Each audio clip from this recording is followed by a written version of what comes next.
Hoje vamos ter mais uma vez a continuidade do estudo do Livro dos Médiuns com nosso irmão Ricardo. E preparando o espírito de todos nós que vamos ouvir, inclusive os irmãos desencarnados que aqui estão, nós vamos fazer uma leitura do Evangelho.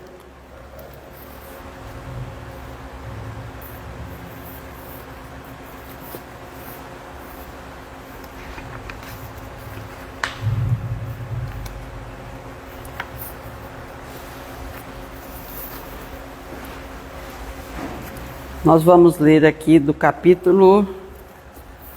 Esse evangelho ele é tão grande que às vezes a gente se perde nele. Capítulo 11, amar o próximo como a si mesmo.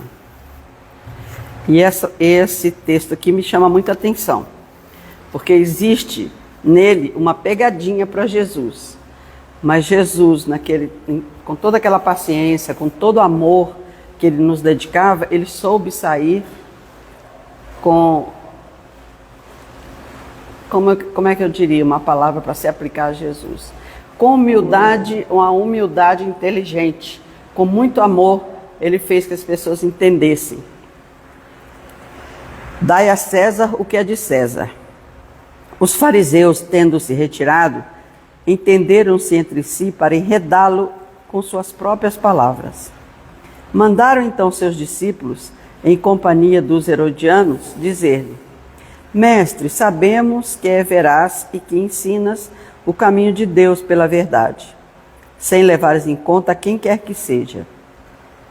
Por que nos homens não considera as pessoas? Dize-nos, pois, qual a tua opinião sobre isto? É-nos permitido pagar ou deixar de pagar a César o tributo? Jesus, porém, que lhes conhecia a malícia, respondeu: Hipócritas, por que me tentais? Apresentai-me uma das moedas que se dão em pagamento do tributo. E tendo-lhe eles apresentado um denário, perguntou Jesus: De quem são essa imagem e esta inscrição? De César, responderam eles. Então observou-lhe Jesus: Dai, pois, a César o que é de César e a Deus o que é de Deus. Ouvindo-o falar dessa maneira, admiraram-se eles da sua resposta e, deixando-o, se retiraram.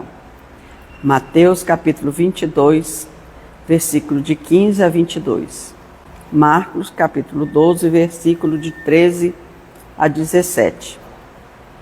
A questão proposta a Jesus era motivada pela circunstância de que os judeus, abominando o tributo que os romanos lhe impunham, haviam feito do pagamento desse tributo uma questão religiosa. Numeroso partido se fundara contra o imposto.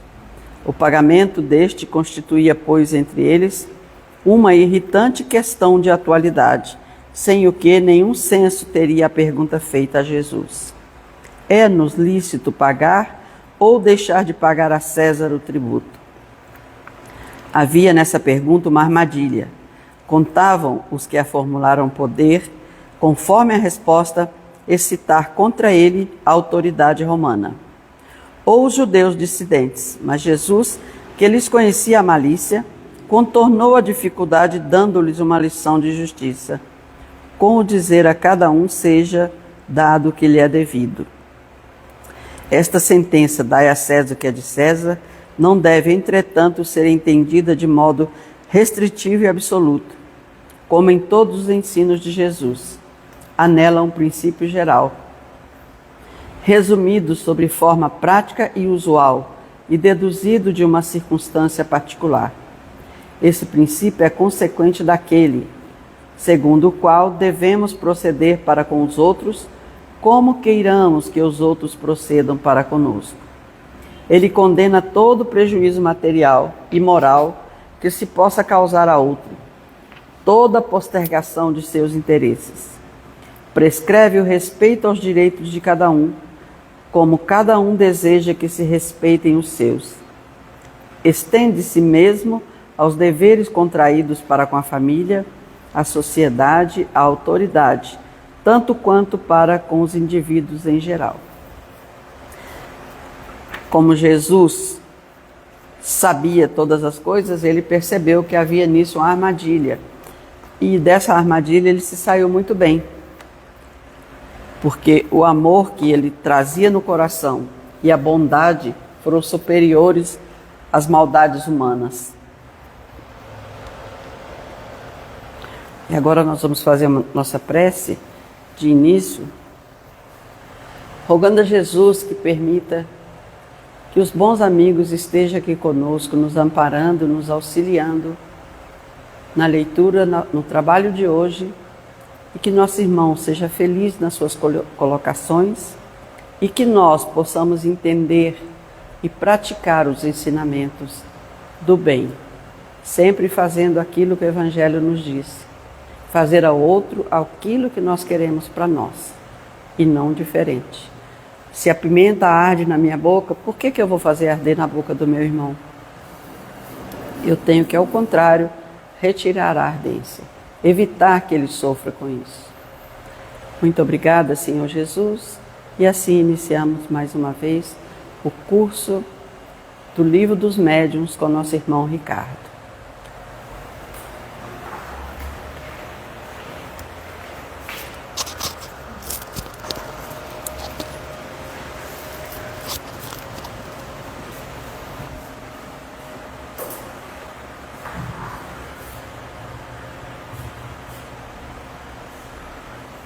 Boa noite a todos.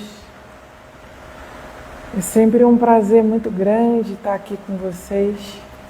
Vocês que comparecem no Centro Espírita Alta de Souza e também que nos acompanham pelas redes sociais para a gente dar continuidade a mais um curso dos Lições Mediúnicas que aborda o Livro dos Médiuns. Nós estamos fazendo um curso sem pressa, porque o nosso compromisso é com o aprendizado. E quando a gente tem um cronograma com datas limites, que nós temos que entregar um determinado resultado, às vezes nós perdemos muitos ângulos do caminho. Então nós vamos devagar, porque não temos pressa, porque a mediunidade é um estudo da vida eterna, é um estudo que interessa ao espírito imortal e nós queremos compreender o que Kardec e os espíritos superiores nos transmitiram. Então nós vamos para a terceira semana estudando o terceiro capítulo de O Livro dos Médiuns, que fala sobre o método, por exemplo, de abordagem, para que nós possamos transmitir os ensinamentos da doutrina espírita para outras pessoas. Kardec nos diz bem no início desse capítulo que não tem problema algum em fazer proselitismo, ou seja, em tentar trazer o maior número de pessoas para a nossa doutrina. Mas para que isso aconteça, nós precisamos estar bem instruídos e ensinados. Uma vez confrontada com as provas, com as informações, a razão passa, a lucidez passa, o raciocínio recebe o seu aval, porque é uma doutrina que tem compromisso com a verdade, porque ela foi ditada por um espírito ou por uma pleiade de espíritos que se identificaram como a verdade. Então a gente vai começar o nosso estudo da noite no nosso primeiro slide. Quando Kardec, ele nos diz assim: se daí projetarmos o olhar sobre as diversas categorias de crentes, depararemos primeiro com os que são espíritas sem o saberem. Porque os fundamentos do Espiritismo, meus amigos, estão escritos nas leis da consciência. Então há pessoas que vivem os preceitos e a moral espírita sem o saber. Porque a alma não precisa de permissão do rótulo para poder agir e vivenciar as leis eternas de Deus. Então, onde quer que haja alguém preocupado com os infelizes, querendo remediar a dor do caído, alguém orando pelo seu inimigo, por aquele que o deseja mal, onde haja alguém que coloque a caridade como o maior lema da sua própria vida, eis aí um espírito que se identifica como tal ou não.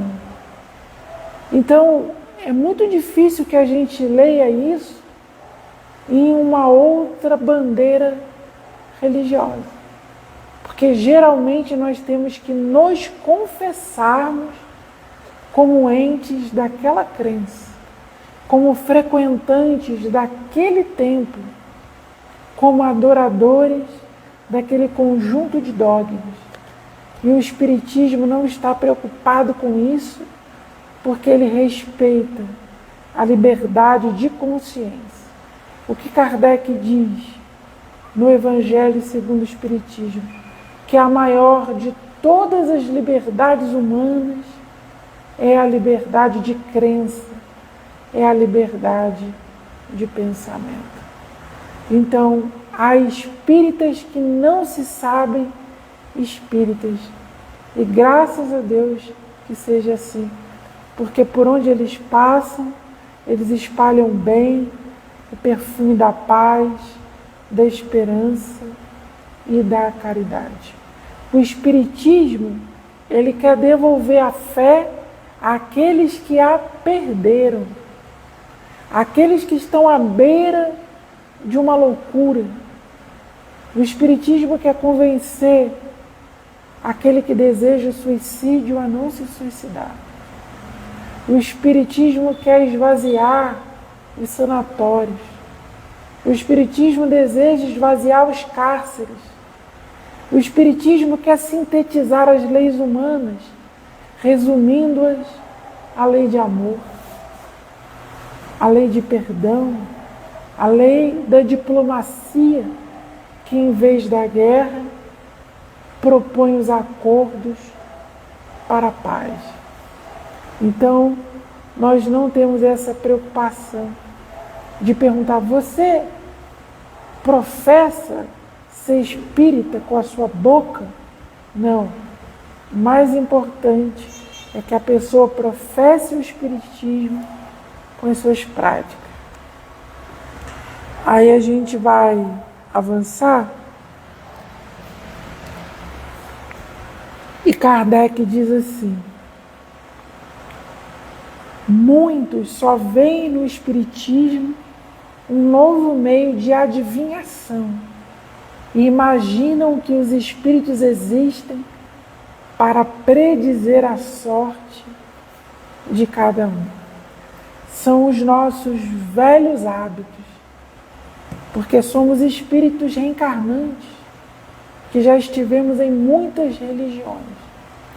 Então nós já buscamos, como dissemos aqui no encontro passado, as pitonisas, os magos, os feiticeiros, as bruxas, os médiuns que sondam o futuro, que dizem à moça se ela vai encontrar um bom partido, que dizem ao moço se ele vai encontrar uma mulher prendada e fiel, que diz ao negociante se ele vai fazer uma boa venda, se diz ao político ou ao rei se ele vai chegar ao trono, e por aí vai.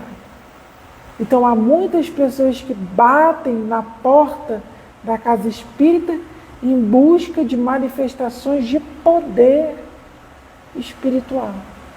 Querem sentir os arrepios, querem o contato imediato com os espíritos, querem saber do dia de amanhã. Essas pessoas flertam com o excesso de imaginação e também flertam com a decepção. Porque não é assim. Os espíritos que atendem todos os desejos não são da ordem da falange que ditou o espiritismo para a Terra. São espíritos de uma classe inferior, que se comprazem com a sensação e com as paixões humanas. Os espíritos superiores exortam os valores do Evangelho. E por que essa mensagem é tão importante para os médiuns? Porque é muito sedutor se tornar uma antena que todos te buscam, que todos querem saber o que você tem a dizer. No começo, você pode até dizer coisas boas, mas com o passar do tempo, nós podemos cair no ridículo das fascinações. Porque não é para ler a sorte. Se porventura nós tivermos acesso a uma informação do futuro, é para que isso seja usado em prol da causa do bem. Porque pode acontecer de nós vermos que uma pessoa vai desencarnar em um futuro próximo. Pode acontecer. Mas não é para sair espalhando para todo mundo. Talvez seja para que nós entremos em oração em favor daquela alma. Pode ser que nós vejamos que uma pessoa está prestes a desenvolver uma doença, mas não é para fazer disso uma propaganda, mas para orar, intervir por aquela pessoa.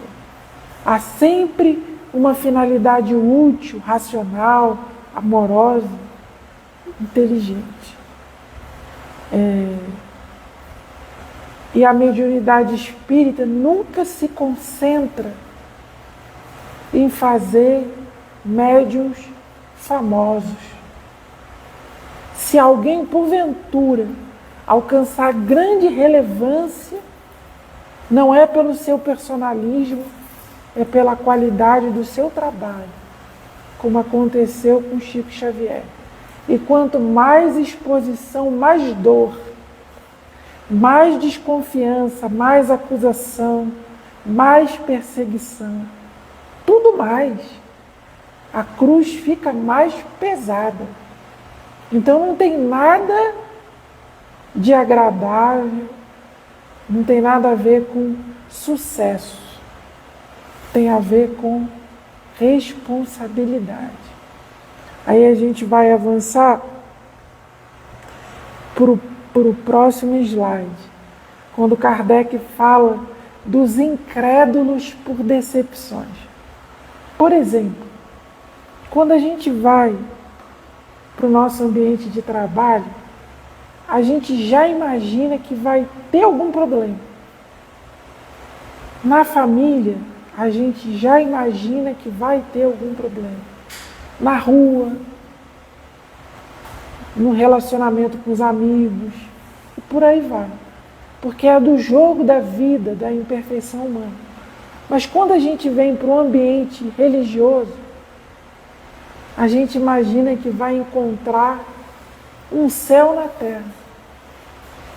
Não é porque nós temos o Evangelho segundo o Espiritismo como bússola e Jesus como modelo e guia, que nós vamos encontrar no ambiente espírita a perfeição humana. Não é assim. E por que isso é um antídoto maravilhoso? Porque nos previne contra essas decepções. Porque elas sempre vêm. O ambiente pode ser atacado por forças ocultas da espiritualidade. ele é invadido pelo orgulho e pela vaidade humana. Então muitos podem se decepcionar com os homens, mas nunca com a doutrina dos Espíritos. Porque ela veio à Terra envolta em grande luz. Há uma diferença entre o Espiritismo e o movimento espírita. O Espiritismo é revelação divina. É o trabalho laborioso dos espíritos e do codificador e dos médiuns da primeira hora. O movimento espírita é um movimento humano. Eu posso falhar na interpretação do livro dos médiuns, porque eu sou humano, mas isso não adultera o conteúdo do livro dos médiuns. Que ele é um guia, que ele é uma bússola fiel para que nós possamos viver de forma salutar a prática mediúnica com Jesus. Então essas decepções, elas só acontecem quando nós canonizamos, santificamos pessoas encarnadas sobre a Terra. Elas passam, as instituições passam, mas a verdade permanece. Não foi o que Jesus disse? Olha, passarão os céus e a terra, apenas as minhas palavras são palavras de vida eterna. E vocês vejam que já fizeram de tudo para deturpar o que Jesus ensinou, mas tem sempre alguém vivendo Jesus na Terra. Tem sempre um missionário surgindo, tem sempre um anônimo fazendo bem. Porque o que é puro na sua origem vai ter sempre bons representantes para poder levar essa bandeira, né? Deus, Cristo, caridade em frente. Kardec teve decepções com médios, mas isso não abalou. Chico Xavier teve um grande parceiro que dividia com ele a tarefa das psicografias no início. É só pegar lá Evolução dos Mundos, Mecanismos da Mediunidade, e a gente vai ver que tinha um outro médium psicografando as páginas com ele. Esse médium desertou e o Chico continuou. Porque o compromisso dele não era com parceiro, era com Emmanuel, era com André Luiz, era com Alto de Souza e, acima de tudo, era com o Cristo Jesus. Então isso nos dá uma força para que a gente tome o antídoto contra qualquer decepção. Porque elas vão ocorrer ao longo do caminho. Nós somos espíritos egressos de muitas decepções, inclusive conosco, porque já frequentamos os ambientes de outras religiões em que possivelmente falhamos divulgando Jesus na Terra. E hoje temos a oportunidade de voltar no meio da doutrina espírita para fazer diferente. E Kardec, ele coloca aqui, por exemplo, um outro gênero de incredulidade que surge. É o incrédulo por má vontade. É aquele que você pode apresentar todas as provas e ele vai dizer, não, eu não quero acreditar. E geralmente ele não quer acreditar porque a crença do espiritismo vai mexer em algum interesse pessoal. Vai mexer em algum interesse pessoal.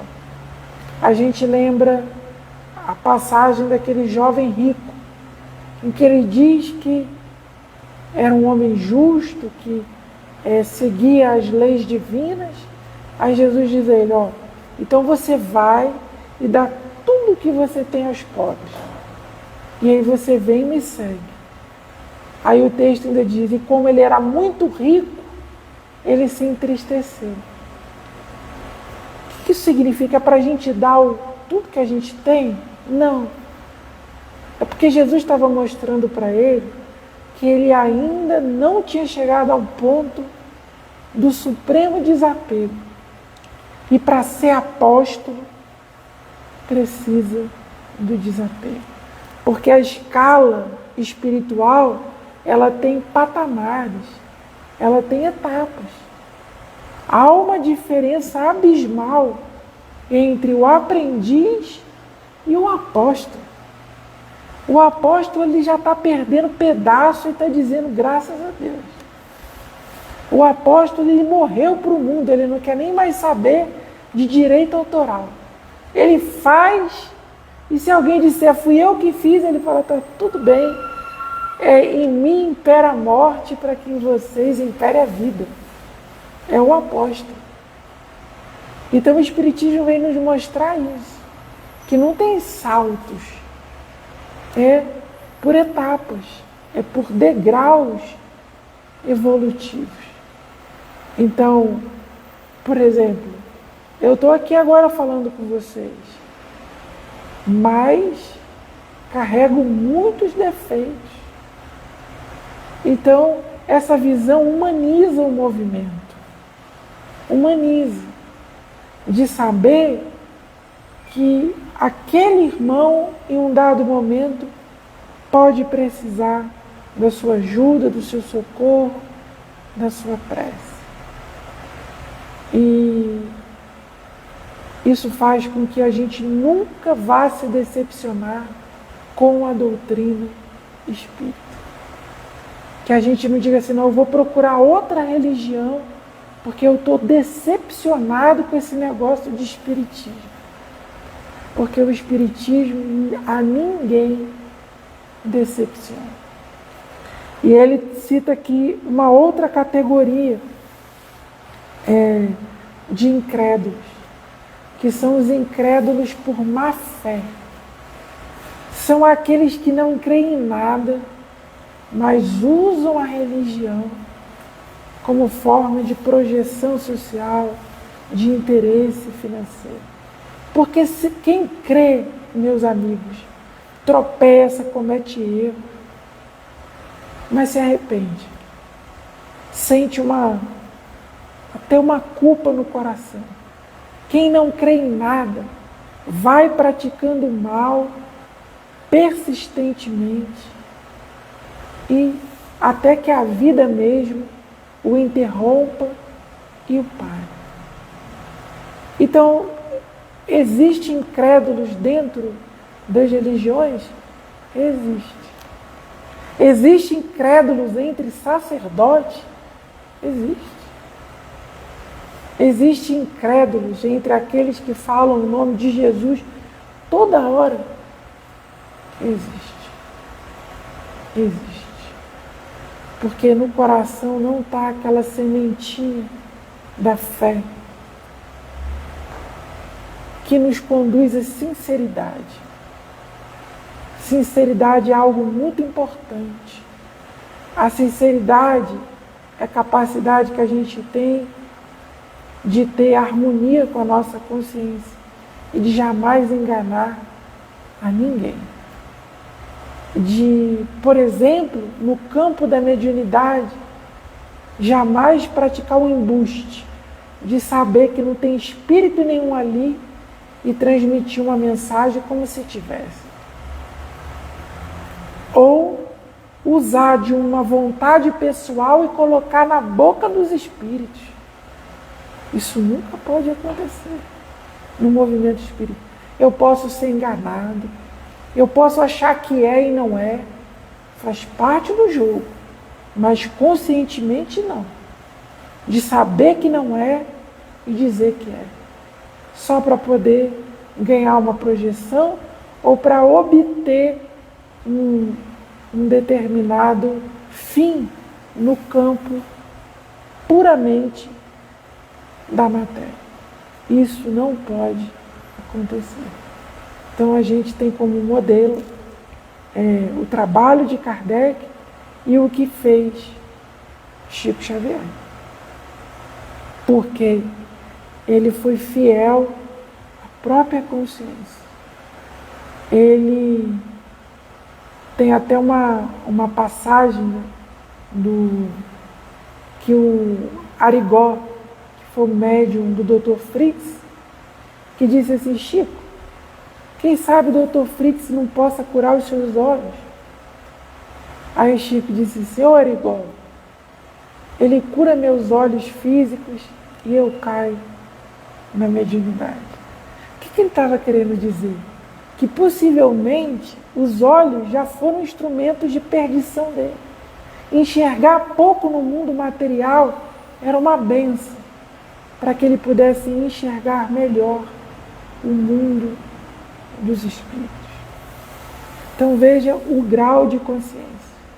Ou que eu também vi numa palestra do Haroldo Dutra Dias, que ele conta que a espiritualidade demorou muito para conseguir levar um homem à casa espírita. E aquele dia aquele homem foi, e ele ia receber tratamento. Só que ele tinha um vício, ele fumava. E era uma época que ainda não tinha essas leis de proibir cigarro em locais fechados. E aí ele acendeu um cigarro, os trabalhadores da casa falaram com ele: ô meu irmão, aqui não pode e tal. Aí ele acendeu outro, e já estava todo mundo irritado, com vontade de colocá-lo para fora. Aí o Chico falou assim: meus amigos, vocês não sabem o trabalho da espiritualidade para trazer esse irmão aqui. Aí ele foi lá falar com esse irmão e disse assim: olha, meu irmão, eu só vou te pedir uma coisa, eu vou ficar aqui do seu lado. Você pode fumar, mas em vez de jogar a fumaça no ambiente, você joga em cima de mim. Aí aquele homem tomou o susto, porque é a autoridade moral, né? Você treme, porque você não espera um negócio desse. Você espera tudo. Você espera ser colocado para fora, você espera irritar, você espera contenda, mas alguém dizer: você pode jogar em cima de mim? Aí o cara guardou o cigarro e não fumou mais. É Jesus atuando pelo médium da vida. É um médium habilidoso, é um médium com a sofisticação psicológica. Aí a gente vai avançar para o próximo slide. E Kardec diz: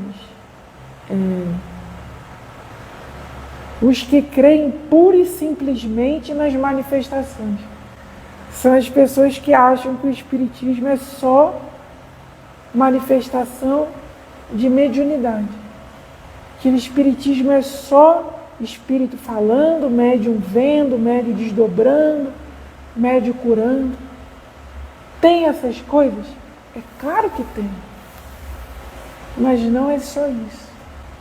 Tem, na base de tudo, o Evangelho do Cristo. Tem, acima de tudo, a missão moralizadora da doutrina. E não é moralismo. Porque o moralismo, ele te condena. Ah, você bebe, você fuma, você vai ali, você vai acolá. Isso é o moralismo, é o julgamento, é ver o cisco no olho do semelhante. É se achar melhor porque está aqui do que aquele que está lá fora. O Espiritismo, ele prega virtude. Mas a virtude pela liberdade de consciência. E a virtude é muito boa. A virtude é uma coisa maravilhosa. Quem não gosta de conviver com uma pessoa amiga, uma pessoa conselheira, que é um bom ouvido, que é uma boa palavra, uma pessoa harmônica, uma pessoa que pensa no bem do outro? Então é isso que o Espiritismo prega. Então, uma pessoa pode entrar aqui para ver Dr. Bezerra de Menezes se manifestar por um médium. Mas quando ela conhecer o Espiritismo de verdade, ela vai ser dissuadida desse pensamento. Porque ela vai alcançar coisas muito melhores, que são perenes, que são coisas que pertencem à ordem do coração, que são coisas que nos fazem seres humanos melhores. Doutor Bezerra de Menezes pode se manifestar? Pode. É claro que pode. Mas ninguém pode vir pensando nisso. Ninguém pode entrar na casa espírita achando ou com a garantia de que vai receber a carta de um ente desencarnado. Ela pode vir? Pode. Mas pode ser que ela não venha. E mesmo que ela não venha, a doutrina tem mensagem para você. A doutrina tem lenço para enxugar as suas lágrimas. A doutrina tem trabalhadores para te acolher. Tem abraços para te acalentar. E tem Jesus para te mostrar que acima das dores humanas reina um Deus justo e bom. E bom. E aí, para a gente chegar ao nosso último slide, Kardec diz: há uma vaga intuição das ideias espíritas, uma aspiração de qualquer coisa que não podem definir. Ontem eu assisti uma entrevista e o senhor dizia que ele nasceu em Belém, na floresta amazônica, e ele tinha mania de muito novinho ir para dentro da floresta. E ele sentia que não estava sozinho, embora não tivesse a companhia de ninguém. Aí a pessoa perguntou: mas como assim você não estava sozinho? Ele falou assim: não, eu senti que tinha alguma coisa me rondando. Olha a intuição da ideia espírita. Que coisa é essa? São os espíritos. São os nossos irmãos sem o corpo. Ele chamou de coisa. O espiritismo chama de inteligências incorpóreas, de inteligências desencarnadas. É o meu pai que se foi, a minha avó que se foi. São os amigos espirituais que não reencarnaram e que me acompanham. São meus cobradores. Então a ideia espírita está ali. E eu lembro uma vez que eu conversei também com uma pessoa que ela falou assim: eu não acredito nesse negócio de espiritismo, eu acho que isso não é de Deus, não sei o quê. E eu ouvi ela falar. Aí lá, no desenvolver da conversa, aí ela falou assim: mas tem uma coisa que eu acredito, que a gente não vive só uma vida, que a gente vive muitas vidas. Então ela acredita no princípio espírita. Ela ia na religião dela, e por ir na religião dela, ela tinha alguma coisa contra o espiritismo, mas a ideia da reencarnação estava ali presente, expandindo a sua luz, a sua verdade. Porque o espiritismo, meus amigos, como nós já dissemos outras vezes, como Leon Denis diz, está nas leis da natureza. Então não é dogma, é lei natural. Está escrito dentro de nós, como verdade e como vida, assim como a lei de amor. Por que a gente sofre na Terra? Porque a gente está apartado da lei de amor. Porque quando chega nessa lei, tudo se asserena, tudo se tranquiliza. O homem tem a intuição do seu caminho espiritual. Ele tem a intuição. Mesmo os mais incrédulos, os mais renitentes, aqueles que propõem a guerra, ele tem no fundo do coração a intuição do seu destino espiritual. Uma pessoa pode conhecer o espiritismo pelo livro, mas também pode conhecer o espiritismo no desdobramento do sono. Pode conhecer o espiritismo pelas próprias expressões mediúnicas que carregam e pela interpretação da vida. Porque a pessoa pode dizer: meu Deus, por que fulano nasceu doente? Poxa, eu creio que Deus é bom e justo. Deus é maravilhoso. Pô, Deus não pode ter preferência. Então tem que ter alguma coisa anterior a isso aí. Olha o Espiritismo na reflexão humana, presente. Então, é dentro dessa simplicidade que nós desejamos caminhar. Na próxima semana, nós vamos dar continuidade ao estudo do capítulo 3 do método do livro dos médiuns. Aí eu vou abrir para vocês fazerem perguntas aqui no salão ou nas redes sociais.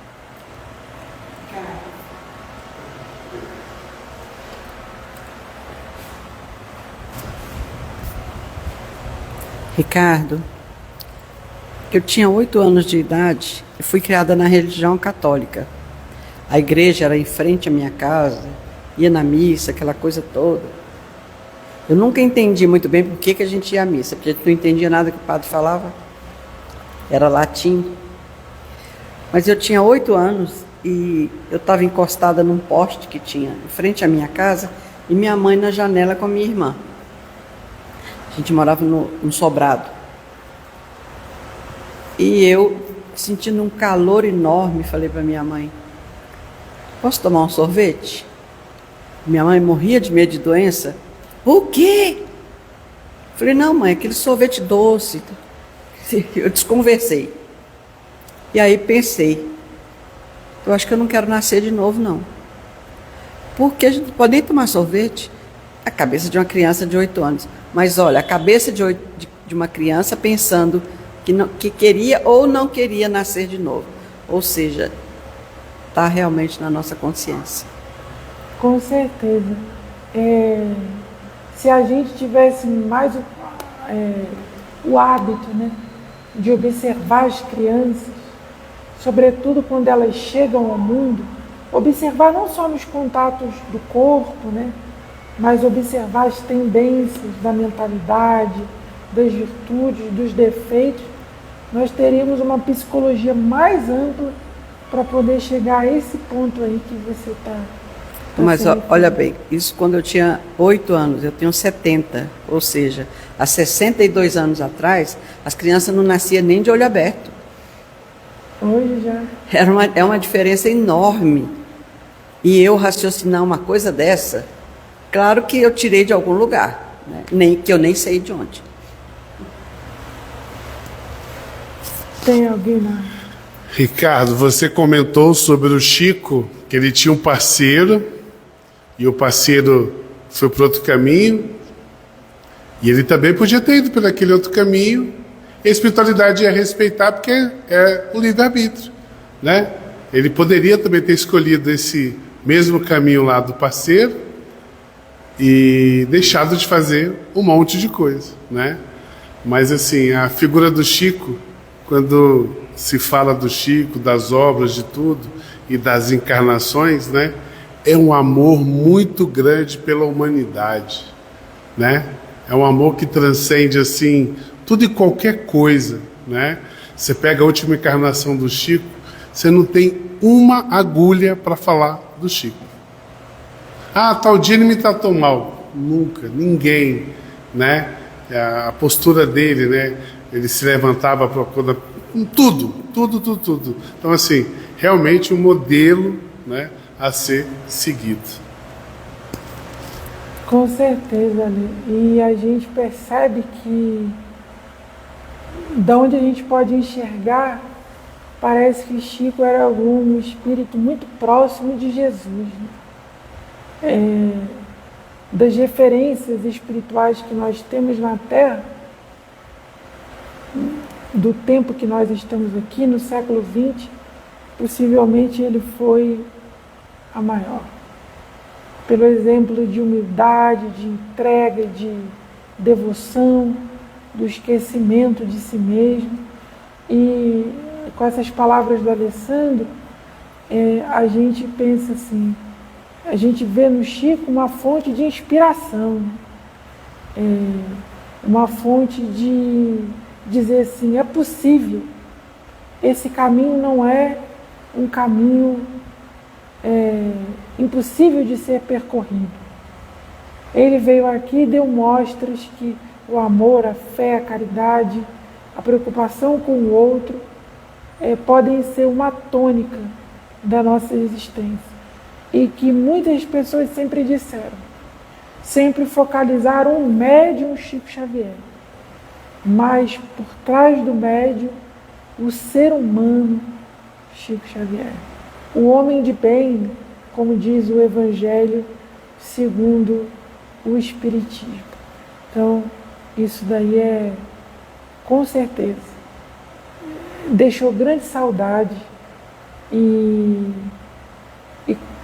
certamente ainda trabalha em prol da nossa humanidade. Ricardo, muito se fala sobre o Chico, né? De uma forma positiva e até de uma forma intrigante. Por exemplo, há pouco tempo no curso que eu fazia, um outro curso que eu fazia online, eu fiquei sabendo que Chico e Emmanuel, os dois eram capelinos e foram eles que explodiram tudo. Chico e Emmanuel. Daí a vinda, ele já passou por várias encarnações, mas a vinda agora dessa forma que vieram. Você sabe alguma coisa a respeito disso? Assim, eu já ouvi falar, mas até para os nossos irmãos, né, que nos ouvem, a internet muitas das vezes é um mundo de ninguém, né? Em que se fala muita coisa, se levanta muita coisa. Esse tipo de informação, ela não passou pelo controle universal do ensinamento dos espíritos. Ela não é um princípio espírita. Ela é divulgada geralmente por uma personalidade. Aí encontra um adepto aqui, encontra um outro adepto ali. Então, assim, a gente não pode afirmar. E se isso não entrou na ordem de uma informação clara, é porque possivelmente ela não é tão importante. Por exemplo, na questão dos degredados de capela, isso rendeu uma obra, como A Caminho da Luz de Emmanuel. Rendeu capítulos no livro A Gênese de Kardec, quando ele fala das raças adâmicas, para poder esclarecer como é que o homem, ele estava ali num período ainda muito primitivo, dentro das cavernas, matando animais gigantescos para comer, e de repente a humanidade começa a ficar mais formosa, mais bela, no corpo, na postura, na inteligência, vão surgindo os idiomas, as expressões matemáticas, a humanidade começa a estudar as estrelas, a humanidade começa a dominar técnicas agrícolas, controlar mananciais de água. Como é que isso aconteceu? Como é que sai da caverna e chega a uma tecnologia tão primorosa? É porque houve uma enxertia. É porque espíritos vindos de outras ordens encarnaram na Terra para melhorar. Agora, quanto ao Chico propriamente dito, não tem nada que seja fidedigno, que dê testemunho de veracidade que nós possamos afirmar. Então, eu, assim, prefiro não entrar. Mas essa informação foi de uma fonte respeitável.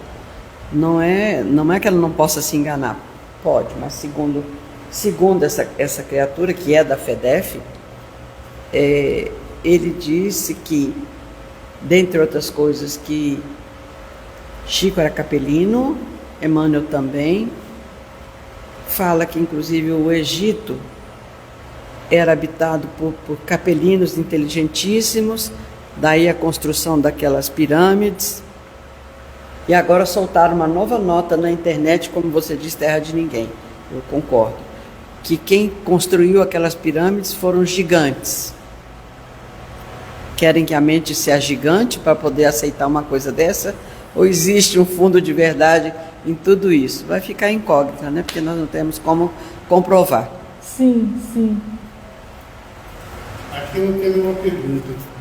Eu vejo, na minha visão bem pequenininha, que os capelinos que vieram, né? Isso veio com a missão de desenvolver, de popularizar, né? Então, assim, é muito mais a missão de ter vindo, o peso é muito maior de aceitar a missão e vir e fazer a diferença do que ter botado fogo no parquinho lá, né? Então, assim, lá, paciência, já foi, né? Mas assim, a gente tem isso, né? A gente sempre quer o lado meio atravessado, o lado meio ruim, né? Tá bom, botou fogo lá no parquinho, mas e o que eles fizeram aqui no planeta Terra, né? Qual foi a missão? O que esse amor tão grande pela humanidade, né? Então eu não acredito que botaram fogo lá no parquinho e chegaram aqui e virou santo, né? A gente desencarna hoje, você não vira santo porque desencarnou, né? Então tem tem história. A gente vai saber disso depois. Vamos. Ricardo, por aqui não tem nenhuma pergunta.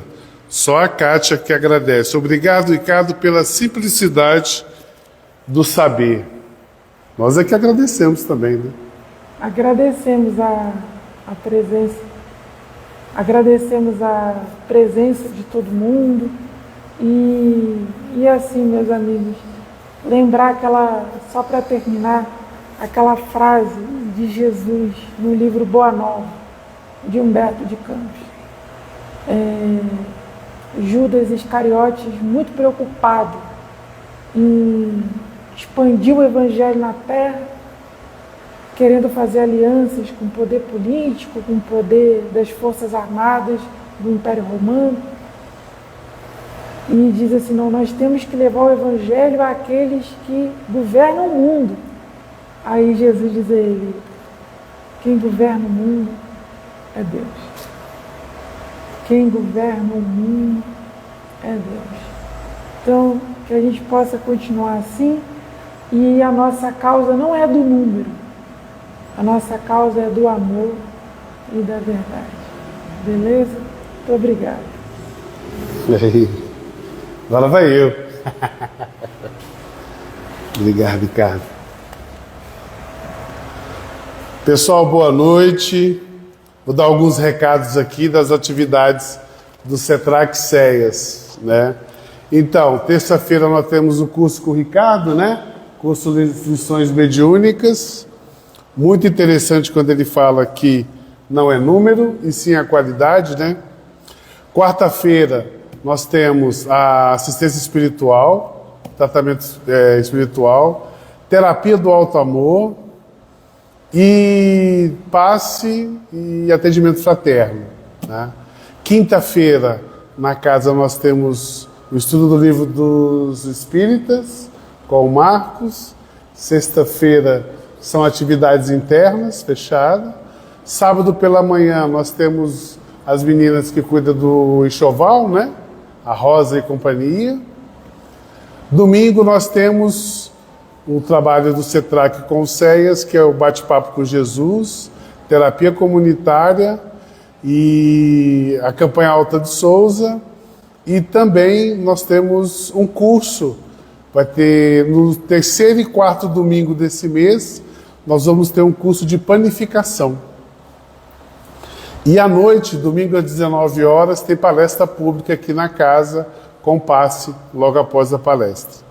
E eu gostaria de convidar a todos, no domingo, dia 23, às 17 horas, a gente vai estar fazendo um festival de pizza, rodízio de pizza, com bingo, muita diversão, para a gente angariar fundos aí para as obras do CETRAC, né?